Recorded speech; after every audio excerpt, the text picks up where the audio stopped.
ID. Yeah. You may not see the graphics yourself. You may, I don't know. But when you start discussing the Nike thing, then definitely the graphics will come along. It may be what is being transmitted. It is possible you see it on your screen. I don't know, but definitely it will be on and it will be recorded. So we have 1 minute to go. Thank you, gentlemen.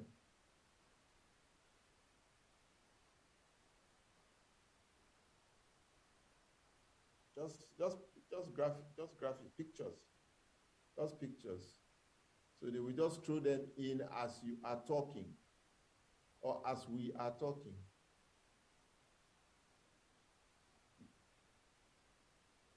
So good to go.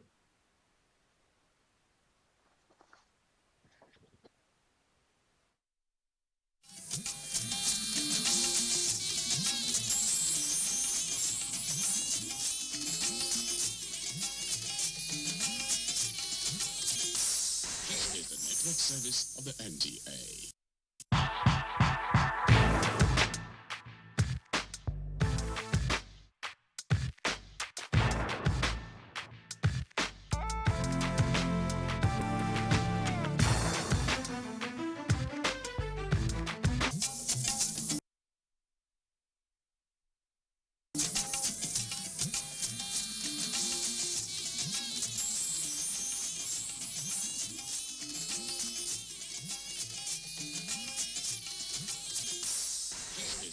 Service of the NTA.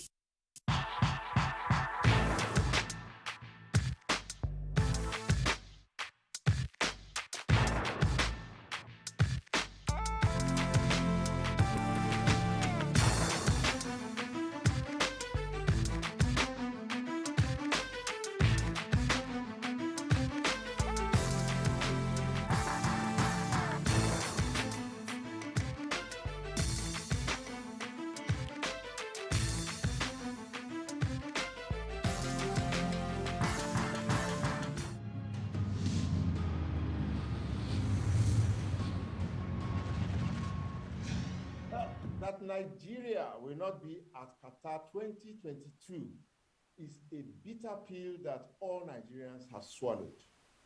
But what most Nigerians do not know is the cost of not having the Super Eagles at the grandest stage of world football.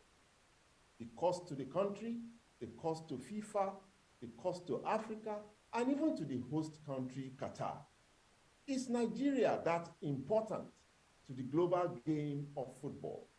Brace up for this answer tonight, or brace up for this question. It's a billion-dollar question tonight.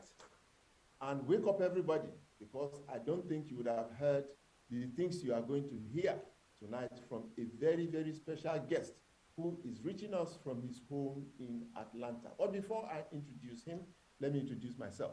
I am Segun Odegbami, Speaker of the Sports Parliament, coming to you live from Africa's largest television network, NTA. Sitting in Parliament with me tonight are a distinguished audience of international parliamentarians. But I will start from whom? From his base in a part of Lagos. I can see his beards that are looking more and more aggressive these days. Dr. Kweku Tando. Kweku, welcome to the show. Good evening, Mr. Speaker. Good evening, everybody. It's good to be back again this week. And from Ibadan, yes. Ekun, Omo Ekun, Waid Yes, Ekun. sir. Yes, I'm here, Mr. Speaker. Good evening, parliamentarians. Good evening, everybody. It's going to be a nice program tonight. From Southall in England, in London, the man has moved again from Wales to Glasgow. Now he's near England. We have Sachish Seka. Sachish, good evening. Good evening, Segun. Pleasure to be here as always, and looking forward to another fruitful discussion. And yes, this week he's not in Dubai. He has shifted base to London, somewhere in London. The maverick himself, Onome Obrute. Thank you for having me, Mr. Speaker. Glad to be here. Salaam alaikum. Wa alaikum salam wa rahmatullahi Well, wa barakatuh. I guess that's the list of our guests. But before we go on this break, let me introduce our very special guest. Our guest tonight is a good friend of mine. He's a Nigerian American. He's reaching us all the way from his base in Atlanta. He's a specialist in the area of the sports business, one of the foremost sports business experts in the world. He's also a historian and he's a scholar. I have the pleasure of welcoming ID Uyo. ID, how are you, my brother? I'm doing well, Mr. Speaker. Good evening, and good evening to my fellow parliamentarians. Fantastic. I like the background of your set. Oh, thank you. So, Nigerians, wherever you are, please wake everybody up because we are in for a treat tonight. Join us after this break. It's the dawn of a new era on NTA's flagship program, The Sports Parliament, revitalized with lots of varieties, including feedback responses from viewers. Sports Parliament, the weekly sports show that exposes all the intrigues in the Nigerian sports sector and projects an agenda on the way forward for Nigerian sports. On NTA every Thursday at 10:30 p.m., running for 1 whole hour, discussing sports. The parliamentarians are more committed than ever to enlighten the viewers as the Sports Parliament takes it to a whole new level on the floor of the House. Keep a date with the Sports Parliament as motions are moved every Thursday on the floor of the House. Mr. Speaker, with his gavel to harmonize sports resolutions. The House have it.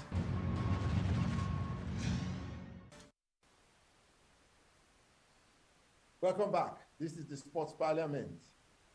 It is unimaginable that beyond the physical and emotional trauma and agony that over 200 million Nigerians from all over the world went through when Nigeria did not go past Ghana in our march to Qatar 2022. We are now told that there are bigger losses even to Nigeria, to Africa, to FIFA, to Qatar. And I just want to be woken up to that reality. And I know that all parliamentarians also want to hear how big these losses really are. So let me start by throwing, not a question really, but okay, let me throw the question. Because ID, is Nigeria that important in the world of football? How important are we really? And what can we take away from this loss? Qatar 2020, not going to Qatar 2020. Shoot. Mr. Speaker, first, let me just congratulate the 5 teams from Africa that are going to the FIFA World Cup. The 3 from the West, Senegal, Ghana, and the Cameroon. And then our North African brothers, Tunisia and Morocco. So very well deserved. And we look forward to supporting the African teams in the World Cup in Qatar.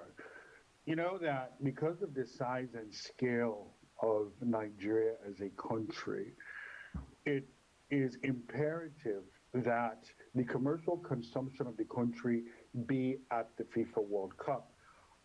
Often we don't realize the power of the Nigerian brand, just how strong it is.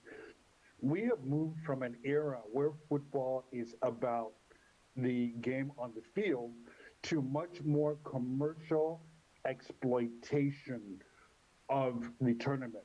So you look at it another way, it is just a gathering of world leaders, sponsors, big corporations, and oh, by the way, there happen to be these 32 teams playing football.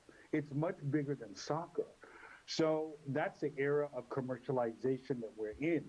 So which means that companies, brands, organizations are looking for ways to exploit the tournament for commercial benefit. So when a team like Nigeria that has a population base of about 200 million people misses, it impacts so many different sectors. If you look at the tournament, the 3 largest economies from Africa are missing. The largest economy in Africa is Nigeria, followed by South Africa and Egypt. They will all stay home. So what does this mean in terms of the consumption power at the World Cup? To be clear, the World Cup will still be played, right? There are plenty of large economies. But from an African circumstance, what does it mean? The Nigerian economy in 2021, according to the IMF, was worth $480 billion, 480. That is more than the combined economies of the 5 teams that have qualified. If you take Ghana, Senegal, the Cameroon, Tunisia, and Morocco, the combined GDP of those 5 countries is 317 billion. So you can see that one country, Nigeria, has a GDP of over $200 billion more than the 5 qualifiers combined. So this is not good for FIFA. It's not good for Qatar because you need high consumption power at the World Cup. What does that mean? Restaurants, hotels, real estate, sport tourism, hospitality are all impacted. You know that you can have somebody go to the World Cup, see a piece of real estate and drop $2-3 million for a house. And Nigerian can do that with ease. If everyone on this panel knows that, right? So that is not that other countries cannot do it, but the likelihood of this massive consumption is more from the Nigerian observer, the spectator, in numbers, in tourist receipts. So the impact is significant. You look at the social media following, and I'll talk about this later. In Africa, if you look at entertainment, sports, the highest followed person in Africa is Mo Salah, and he's staying home. So you look at the Premier League teams, the World Cup gives them a chance to activate around their stars, right? So this becomes an issue even for global leagues that are looking to use this tournament to showcase their stars. I mean, Chukwueze plays for Valencia. If you look at the social media following in Nigeria for Valencia, which is in La Liga, it has shot up exponentially because of one player. So these players will now be staying home. So in totality, you look at the size of a nation's economy, and that nation is not going to the World Cup, it is problematic, not just for the host country, but also for the ancillary multiplier effect of other businesses. Not that these other countries won't consume, but the consumption power, according to the data, the IMF data, suggests that Nigeria's absence will certainly be felt. Wow.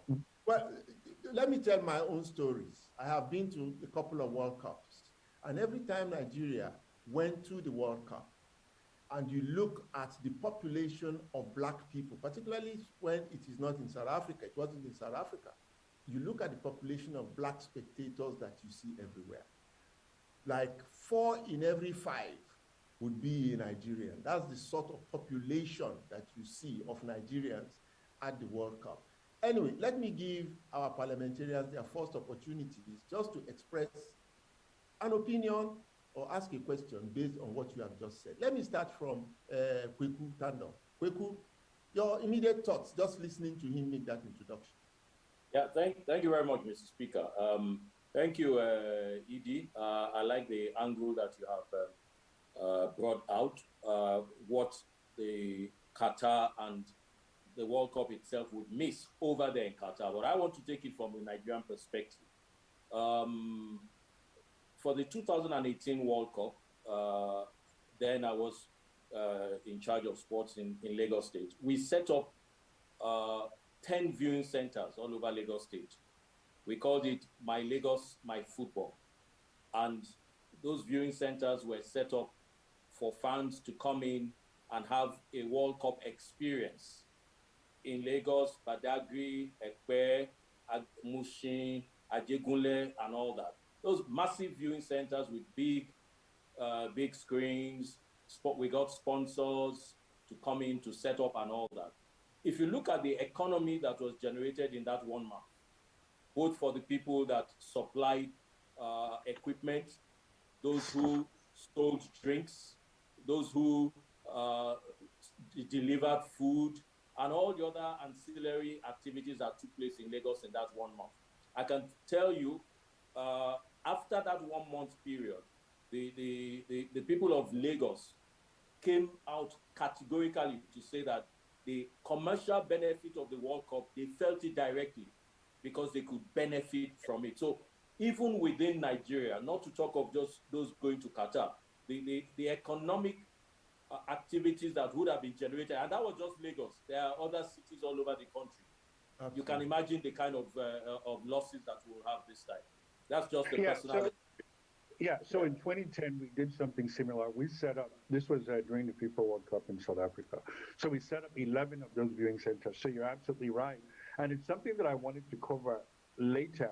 And that is the commercial impact locally as it relates to sponsors. Because the World Cup has sponsors, right, who rely on the populations of those countries to come out with events and sponsorship programs and things like this across social media platforms, viewing centers, pushing merchandise, products, giveaways, and so on and so forth. And that is now decidedly absent. And in Lagos alone, you were talking about a formal viewing center that has the big screens and all that.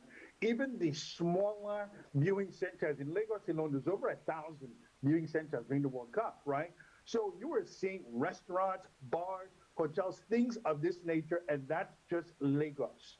Not to talk of the East, where I'm from, the same thing applies. Now, so sure, people will still come out to watch the World Cup. You'll still set up 1 or 2 viewing centers, the big ones. But you and I both know it's not just the same. It's not. The amount of product that will be moved will pale in comparison as if the green, white, and green was in the tournament. Onome, you promised you were just going to listen in today, but just a comment. Thank you, Mr. Speaker. I actually wanted to learn a lot from ID's lecture on the economic losses that would be incurred by not making it to Qatar. However, what I feel most is for most of the journalists who would have gotten sponsorship to go cover the World Cup. It's really painful for them. I feel it. Why?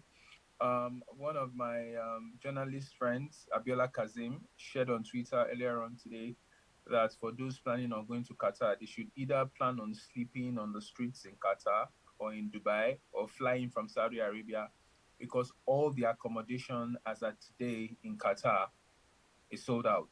And I laughed. I didn't respond on any platform because I didn't want to be seen to be negative. But let me say this to Biola Kazim and every fan of his. He's called Babanla on Twitter. Biola Kazim, people that go ahead to book those accommodation, they won't stay in it. They will sell it. So there's accommodation in Qatar. Information. Accommodation plenty for Qatar. Now those when really want to go watch World Cup without BP machine, and I go fit pay for those kind of accommodation to stay. So don't worry yourself, Biola Kazim, accommodation many. So for me, the loss is enormous, especially for journalists, because I don't see how radio stations, how TV stations will be able to send proposals to companies to sponsor the World Cup. What would they write on those proposals? That they want to write about Ghana, or they want to talk about Cameroon, or they now want to open a subsidiary in Morocco? You know, so I think the loss is huge, is enormous. Even the woman selling pure water at Shita near the Teslim Balogun Stadium, like Dr. Tando said about what they did in 2018, would feel it, because pure water she would have sold for 40 naira, because you know pure water is not 20 naira, Mr. Speaker. Pure water that should have sold for 40 naira, she won't have the opportunity to make money again, because when fans come into the stadium, they try to spend money to do so many things. So the loss is enormous. If you start from Yalati that will be selling pure water by the stadium gates, all the way to the top, including multinationals. I don't know if we're allowed to call brands, but I mean a company that sells, yes, a company that sells beverage, like we know most of them. And you know that beverage, no matter the situation in Nigeria, a lot of those beer companies still make money. They would have tripled their profits for that period. So the loss is Anyway, enormous. that's okay. That's okay. So let me quickly, you have to do quickly because we have tons of materials to come from ID. So Waid, before we finally go to Sati, just your thoughts, your brief thoughts. Yes, just my thought. For not qualifying for Qatar is a big loss to Nigeria and for economic activities. I remember 2014 World Cup and 2018 World Cup, and I was involved in the sports in Oyo State when I was the special advisor to the governor.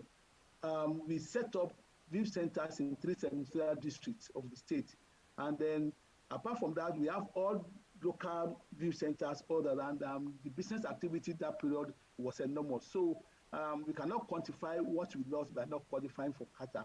And apart from all the sports writers, all the sportsmen and women who could have benefited, who could have had one or two things doing in Qatar or something like that, is absent now. So I'm very sad about our not qualifying for Qatar, and I want to believe they should make our boys or our team realize that whenever they are playing, they are remembering other people who are depending on such qualification to be able to perform and qualify at such occasions. Very good talk. Very good talk.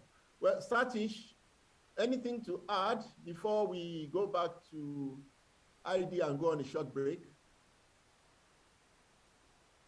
Yeah, Satish. well, one thing which hasn't been mentioned is fan zones. You would have expected there to be fan zones all over Nigeria if Nigeria had qualified. That would have meant you'd be selling things, or people would be able to sell things to fans at the fan zones. So that economic windfall has gone as well, which is not That is, something fan zone is what we've been talking about. It's called viewing centers here. Okay. So that's fine. No, so that's fine. So well, let's make some progress. So ID, back to you. You have heard our parliamentarians just express their own experiences. So let's go forward.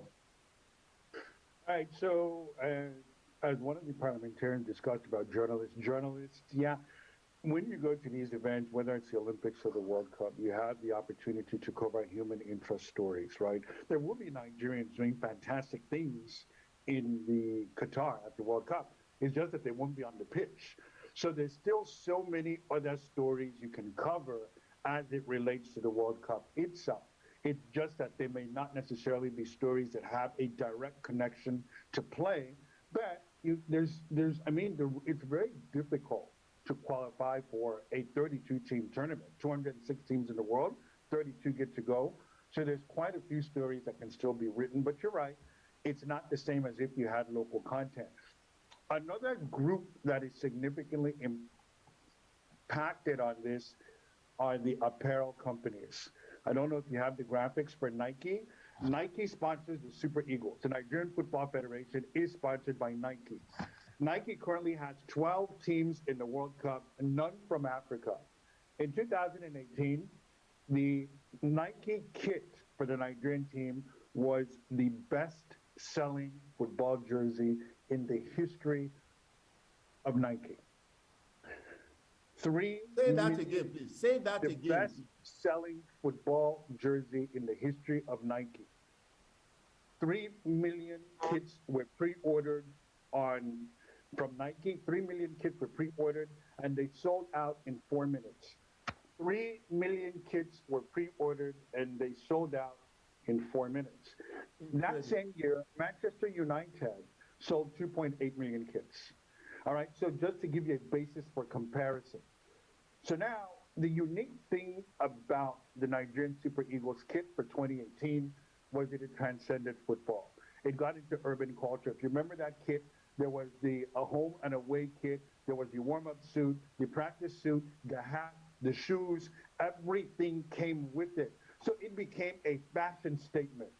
Okay, we see brands now traversing sports into urban gear and fashion. It is why Adidas partnered with Kanye West and made very close to $900 million on his Yeezy shoes, his urban gear, etc. The Super Eagles kit was in that category. In fact, on the secondary market, a kit would go for almost $400, $398 just for the jersey. That is not to say that companies like Nike, all right, still won't make, what they should in the World Cup. But my goodness, you have a record-setting country that is now absent. The chairman of the Nigerian Football Federation, Amaju Pinnick, said that he expected that the Nigerian football kit this time would sell about 10 million kits, 10 million jerseys. So you see, from going from 3 million, which was already a record, to 10 million is a significant difference. Now that will be absent. In Africa, Puma has Cameroon, Morocco, and Senegal are all kitted by Puma. In fact, Puma has 6 teams in the World Cup this year. 3 are from Africa. Why is this significant? Because during the match itself, brands are activating their sponsorship. They're very active while the match is going on. In 2014, I often use this example in our workshops. Alex Song of Cameroon, playing against Croatia in the 3rd match in the group stage, he gets a red card and he gets sent off. Puma, which is the sponsor for Cameroonians kits, now runs a hashtag called Fair Play Puma, and they make close to $1 million from that hashtag on social media. So said another way, how is it that somebody gets a red card playing in a game in Brazil, but you as the sponsor make almost $1 million off of that red card? You see, so kit manufacturers are actively engaged in these games. So now, when you have a record-setting country like Nigeria absent, it does impact the bottom line for a company like Nike. Wow. Food for thought. Plenty of food for thought. Let's go on our second break. When we come back, we'll express our opinions again after the break.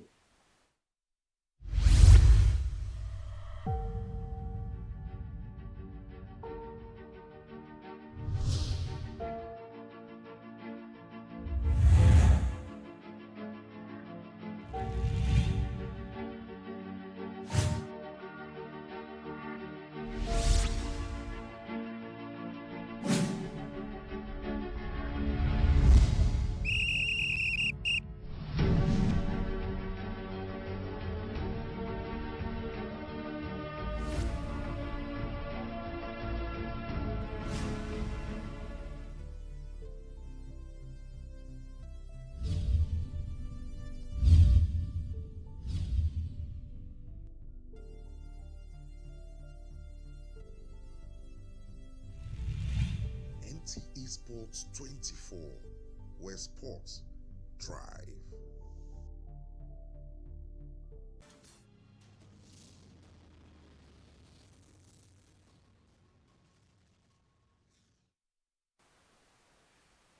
This is the Sports Parliament coming to you live from the studios of NTA.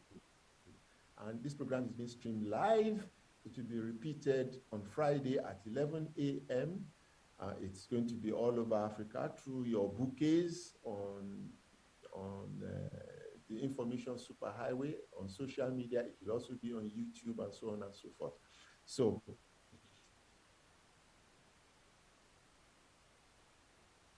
I want to ask my Nigerians. I just listened to ID there, and I feel like weeping.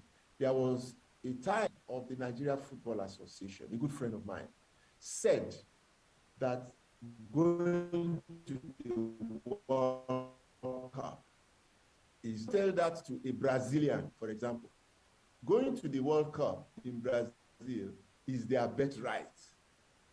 Why can it not be ours? Let me start from Onome. Okay, Mr. Speaker, can you hear me? Yes, I can hear you. Okay. Going to the World Cup is meant to be our birthright in Africa. But the challenge I have seen is that I don't think the players we have understand that dynamics. I don't think they get the memo clearly. And is it only the players? Because you are just now being particular about the players. Yes, and I will say why. I will say why I say the players specifically. Okay, quickly. no matter how effective we are administrative wise, the administrators will never play the ball. They'll never go on the pitch to play. If you listen to what Amaju Melvin Pinnick said about how they prepared this team for the last game against Ghana, you would understand that they did everything possible, even went out of their way to make sure We that have these players. Did we have? Yes, that is what I'm trying to say, Mr. Speaker. The players that we paraded did not get the memo on how significant it was for us to be in Qatar. So I'll put the blame entirely on the players. Okay. Well, Kweku, you're not there. Yes, Well, I'm here. Satish is there. Satish. Yeah. Okay. Well, Kweku, you're there. See, I watched a match. I watched a match yesterday. You know, one of these European Cup matches. And a team needed to score a goal. They needed to score a goal. You know the match I'm talking about between Atletico Madrid and Manchester City. Atletico Madrid needed to play to score a goal. They were down to 10 men, and they were playing as if they were going to die on that field. Everything was running, aggression and hunger and determination. I didn't see any of that. Anyway, your own reaction to Birthright. Well, for me, what the truth of the matter is that I don't think any country in this world now will say that qualifying for the World Cup is their birthright. If you do Brazil not prepare, say it. No, you can see that even Brazil almost lost out. I think the last edition when they came But they went. at the last. They still went. They still went. The truth of the matter is that preparation determines whether you get to the World Cup, and that preparation is not just the players, administratively, technically, and everything. Now, if you don't prepare, Italy is beginning to find out that it is not their birthright to qualify for the World Cup.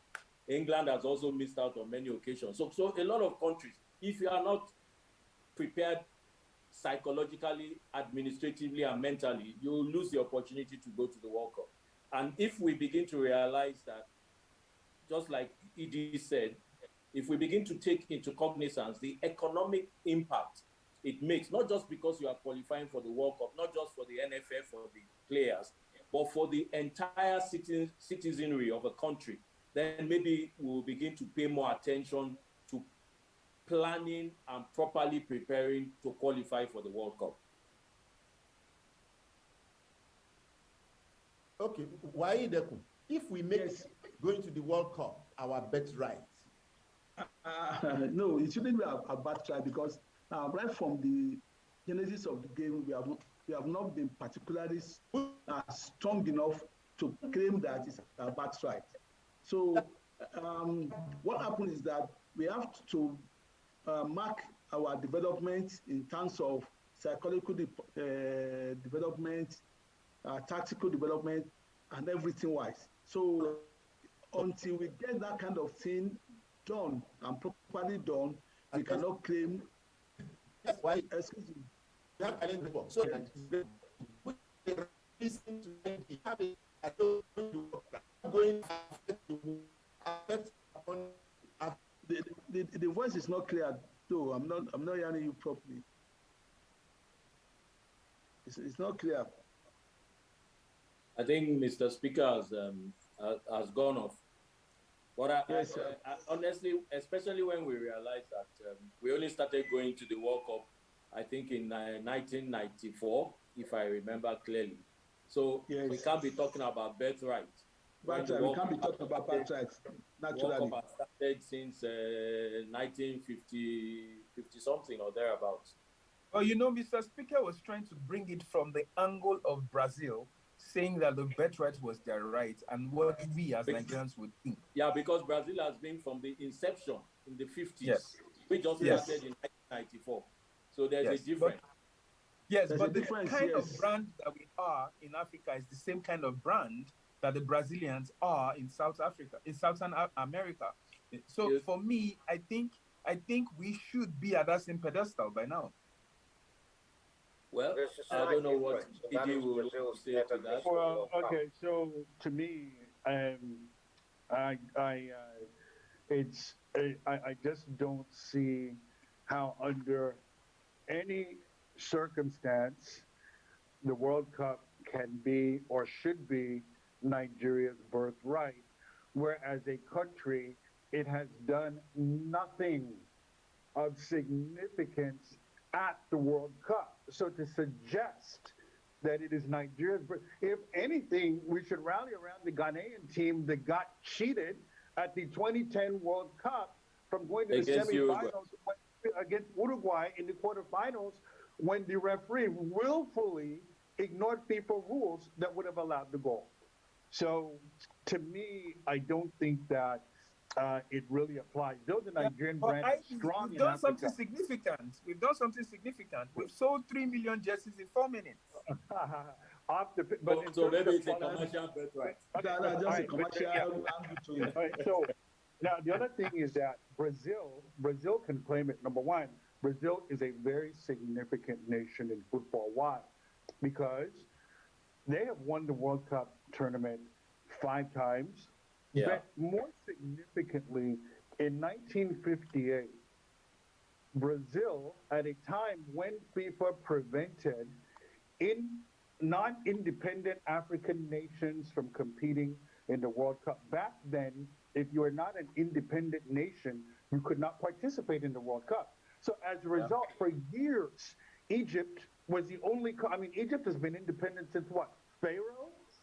Or something like that. Aside from a stretch where the British colonized them, Egypt was the only country going. Now, Brazil in 1958 took black people to the World Cup.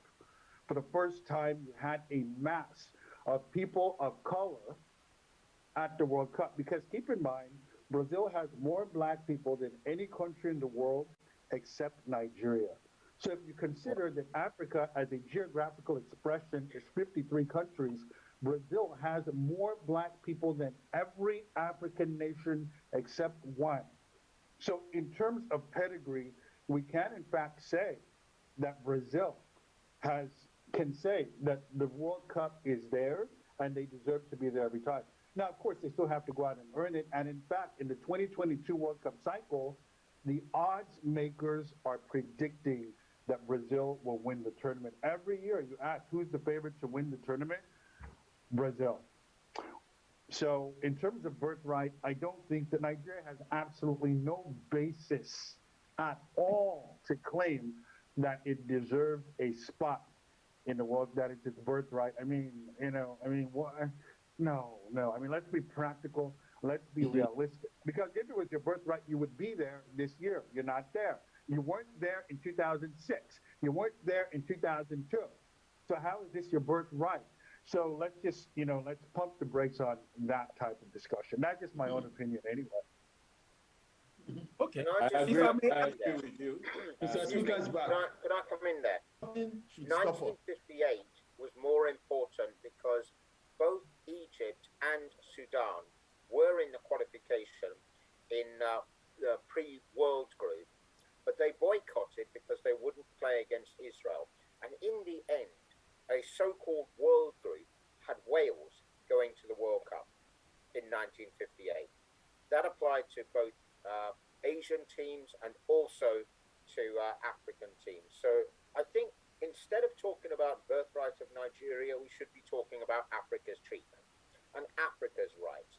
Because throughout the history of the World Cup, Africa has not had a fair chance to compete and qualify on an equal basis with the rest of the world. And that is what we should be talking about. Right now, Africa has agreed to some degree. Africa has 5 confirmed slots at the FIFA World Cup as it stands now. South America, which has won 7 tournaments, 5 Brazil, 2 Argentina, only has 4.5 slots. So to some degree, you can see that Africa now has more slots at the tournament than the continent or the confederation that has won the cup 7 times. And in 2026, Africa will get 9 slots when the tournament moves to 48 teams. So the next World Cup will go from 32 to 48 teams. Africa gets 9 slots. South America will only get 6, Europe gets 13. So, in terms of the recognition of the brand of football that is being played in Africa, that is in fact significant that FIFA sees that. But more importantly, they're also seeing the consumption power of Africa, right? 2 of the world's fastest growing economies are in Africa. FIFA needs Africa at the World Cup for economic reasons as well as the football. But you're not taking into account the size of the confederation. The South American Confederation is it's almost 50% are going to the World Cup each and every time. Africa has 5 out of 54. It's the largest confederation, and that representation means it's much, much harder to actually develop a run in the World Cup and develop a consistency. So I think there's a lot more to it. You can't just sort of say that, oh, they've had 5. It's the same as South America, and South America has won 7. There are much more things to it than that. If you look at the distribution of the World Cup places throughout the World Cup, it's been discriminatory against Africa for many, many years. Satish, for me, I think it's more important to analyze what we have done and how well we have done with the slots that we have been given. I mean, if you've been given 5 slots and you've never qualified past the quarterfinals, and you are talking about a continent that has 4 slots and has won the World Cup 7 times, it's not about the size of your confederations or the number of states that you have, but what have you done with the positions that you have?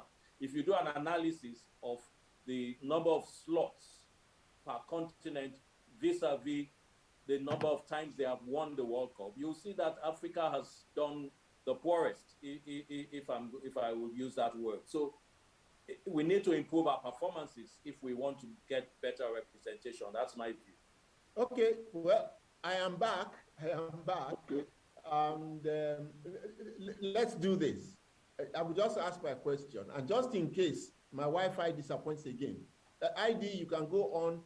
Give us the closing parts of your talk today. And Kweku, your system is stable, so you can take over from there just in case anything happens. But now, Nigerians would be interested to know how we are going to harness even this present situation that we are in to make sure that we can be part of that global football thing between now and November when Qatar will come up. What can we do in Nigeria to harness this Qatar 2022 frenzy and noise and everything? ID, over to you. Yeah, you're a spectator just like me sitting at home watching the tournament. You're not there. I'm not there, right? So Nigeria's not there. We're watching from home. There are, from a corporate perspective, companies will find ways because they're not going to take the loss on this, right? So companies that would have normally had sponsorship programs, trying to engage fans, they'll still try to do that, but on a smaller level. But as Nigerians, I guess we would need to regroup. Those that know much more about the football aspect of this on the pitch can weigh in there. You guys know much more than I do. Fellow parliamentarians can talk about that. But we really do need to recognize that the World Cup itself, as well as FIFA, is a commercial enterprise that happens to have football as a part of the commercial enterprise. FIFA as a corporation has never been healthier. I mean, this year, they're reporting revenues of $6.44 billion for the cycle between 2019 and 2022. FIFA is reporting $6.44 billion. The revenue has never been healthier. The winning team of the 2022 World Cup, the winning team of the 2022 World Cup will get a bonus of $50 million. France, which won the World Cup in 2018, received $38 million. So you can see that even the prize money has increased by 12%. So FIFA has never been healthier. So we need to figure out a way in which we can, as a country, understand the commercial importance and value of being a part of this tournament. And I'll just close with this. In 1999 Champions League final, Bayern Munich was playing against Manchester United. And going to the 90th minute, Bayern had a 1-0 lead and surrendered 2 goals in extra time to lose the Champions League that year to Man U. The German parliament felt it was important enough to do an investigation into what happened, that their signature team, Bayern Munich, is the flagship team of the Bundesliga. This is as high as it gets in German football. They felt the need to launch an investigation. Why? Because it threatened a key sector of the economy. The Germans believe sports is a key sector of their economy. So to have their signature team collapse at such a level was shocking to everyone, and they needed to understand why. It is why the Germans spent $40 million building a resort for the 2014 World Cup in Brazil. So prior to the World Cup, the Germans go to inspect the facility and they say, you know what? We're going to build our own facility in a town called Bahia. And they spent $40 million building a facility that they know they can only use for 1 month. After 1 month, you're not going to take the hotels, you're not going to take that facility back to Germany. It's going to stay there. But it was worth it to them to spend $40 million through sponsors on a facility to see if that would launch the German team to victory, and it did. Germany did win the 2014 World Cup. I'm not saying it's because of the resort, but I am saying that it highlights and emphasizes the value the countries put on the sporting sector, and we need to find a way to do the same thing. There can't be a better conclusion to our conversation tonight. So your final thoughts, parliamentarians, final thoughts, 1 minute each, and then we round off, starting from Satish. Satish, you have 30 seconds. Okay, well, I agree with that. I think you do need to look at developing facilities, but my disagreement would be I wouldn't do it in Brazil or anywhere that hosts the World Cup. I would do it in Nigeria. And I stand by what I said. I do think there needs to be more places for African teams, and you need to actually look at the arguments as to why there haven't been. Without that, you won't have the economic platform to develop. Kweku Tando. Sports as a key sector of the economy. I think my thinking is changing from what ID just said. Perhaps if we begin to place a lot of emphasis on the value that we get from football and begin to look at it from the business and commercial perspective, maybe we'll then be able to organize the administrative side of football to fit in to produce the commercial effects. That's what I'm getting from what he's saying today. Fantastic. Onome? Okay, for me, I would generally say that my own take is we need to take the commercial part of football more seriously. We need to stop the 100% dependency on government to fund. I think football is big business, and if we package it properly, we'll make more than enough resources of it to enable us to grow the sports to the level we wish to see it get to. Wide. Yes, I quite support what the parliamentarians have said. We should endure and enforce and make sure we develop our sports, our football in particular, to the level that we will be able to get the real benefits of football. As we are seeing now that football is money, so we should concentrate on commercial aspect of it, and then we should build everything together and raise our standard of football administration in this country. ID, your final thoughts. So in 1 minute. it is, your message for Nigerians. I am, like a lot of you, I sat there and watched the seconds tick away as we slowly missed qualification against Ghana. It was very difficult to watch. But I would say this, I would just encourage Nigerians to support their African brothers at the World Cup. We've got 5 teams from Africa, a lot of great football to be played. So though it was painful for Nigerians, I still would encourage everyone to go and support the other teams from Africa who will be there. Maybe this is the time that we make it to the semifinals. But again, congratulations to the 5 teams that made it. Thank you very much, Ivy. Thank you, parliamentarians. All those in favor of supporting our African brothers at Qatar 2022 in our own absence, say aye. Aye. All those against, say nay. The ayes have it.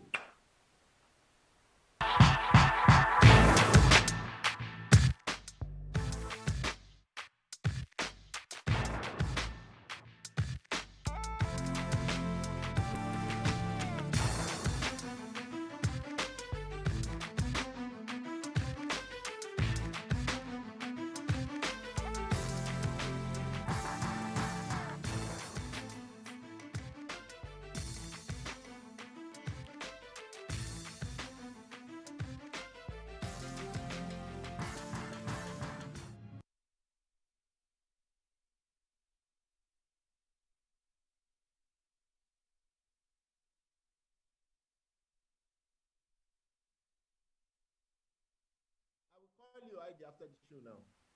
Satish, thank you very, very much too. And You will soon become an African.